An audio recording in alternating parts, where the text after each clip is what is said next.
oyo bamuyita Faustini Masaba wuyo yesimbye kuwa MP dala Faustini Masaba ono yategeera koza agimanyi olumwadde fene nalya yegundi gyakoze caption yeyo caption gyakoledde nti mu butuufu omukyala mama Zahara Luyulika wanjawulo omuntu w'abantu ate bwe tudda ku ground ate mulalamu mbagala nnyo bakomuledi ono agenda kwesimba kuwa MP naye bamuwadde fene nalya alabidde ddala nti Zahara Luyulika yoyo kati ebizibu ebyo byagenda okwesimba bya fene okitegera byakulya ku fene then ne mukolaki ne mugira Kampala deserves better than this. Faustini Masaba ogwegendereze genda mpola nnyo okitegera ono Faustini Masaba ayagala kukwata kadi ya National Unity Platform naye ebizibu byewaabwe by'ekitundu kyewaabwe kulya ku fene walide ka fene agenze nakuta fene najja nakolera caption yiyo najikuwa era nebifaananyi nateekayo balidde fene bamaze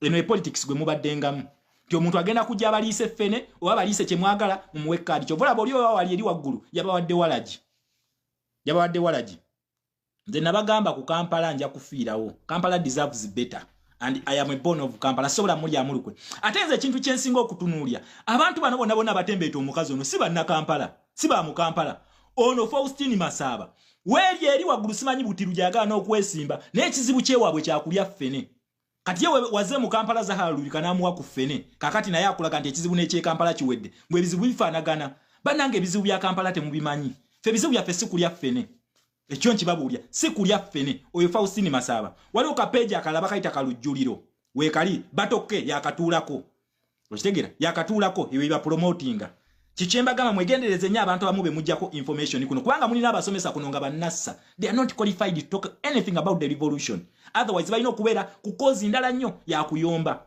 naye ate beefuula nnyo aboogera ebyamagezi ninga ina kyo sense amagezi gaabwe zero when we come to the revolution ono ayagala wa MP yoyo then mwenga mugamba kadi baziwe bafuutu soja fene kyekizibu kya Kampala era akulaga nti banna Kampala mugwanidde okulonda Zahara Luyulika kubanga atugulidde fene yali defena kuse then what next how is Kampala going to look like tine fena yo gwe balidde kasasiro tetulinawe tumuteeka okitegera tetulinawe tuteeka kasasiro oyo fene senga just in case abadde mu Kampala fene oyo tetulina kasasiro wa kumuteeka kubanga ekiteezi kasasiro takyagendayo okitegera neno MP to be ow'ekitundu kye yazze no mu Kampala n'akulaga nti ono atugulidde fene muntu w'abantu nnyo kino kye twetaaga kino banna Kampala abazalina bwazizi beekalakasiza lwa kulya fene kye beekalakasizaako okitegera I am someone who is going to talk the truth and I will speak the truth regardless ani gwe kiruma kubanga munna Uganda olina kumanya mazima kyekigenda okuyamba kukola decision entuufu ebyo mulimu nga mutijjatijja gundi fuutu soja bamwe kadi nonsense. We deserve a better Uganda. We are going to vote basing on the quality of someone, the skills zalina, then the core values. Ayimiridde nazo bibe tugenda okugoberera si kumala galonda nti ono fuutu soja abadde alekana nnyo struggle tumuwe. That nonsense, that politics of excitement yesawa akome yesawa.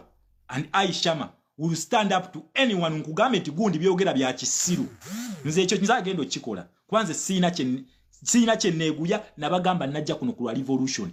This one is an aspirant ono ayagala wa MP naye walidde fene n'akulaga nti ebizibu bya Kampala biwedde ono mama Zahara Luyulika gwe mulina okuwa kino ono gwagamba nno am competitor we wuno gwayagala gwali against yono yoyo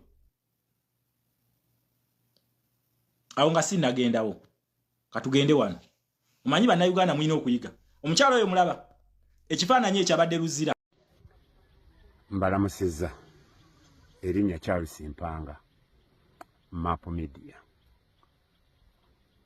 kigende ku record nze okujjako nga toli waddala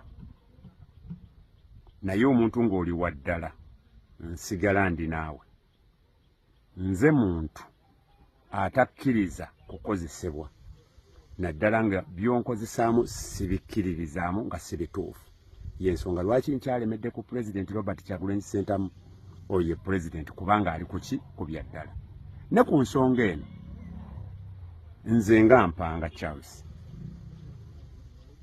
omubaka wange gwenjagala gwempagira ye Shamimu Malende. Okujjako ng'ekibiina kinaavaayo ne kitugamba nti kiwadde omuntu kaadi, awo nja genda n'ekibiina.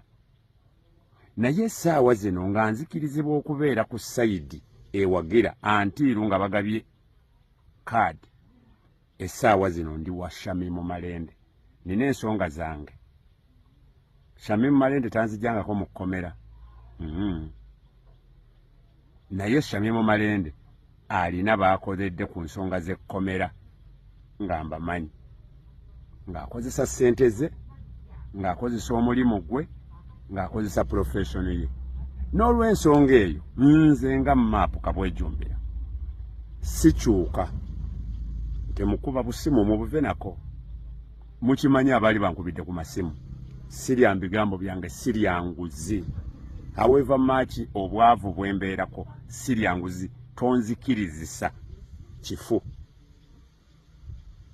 Bwemba nagaana okulya ssente za Museveni, ng'oŋŋamba otya nti maapu tukuwadde emitwalo 2 oba 2 simanya 10 mbumpagira omuntu nga nawe wennyini okimanyi omuwagira lwakubeera ssente, nenga munda muggwe tomuwagira lwakwagala. Naawe wennyini awaddeyo ssente bakuwagire olw'okuba ssente, muganda wange. Naye nga okimanyi wayo kyayo kyadda, n'ebyokola si bya buntu.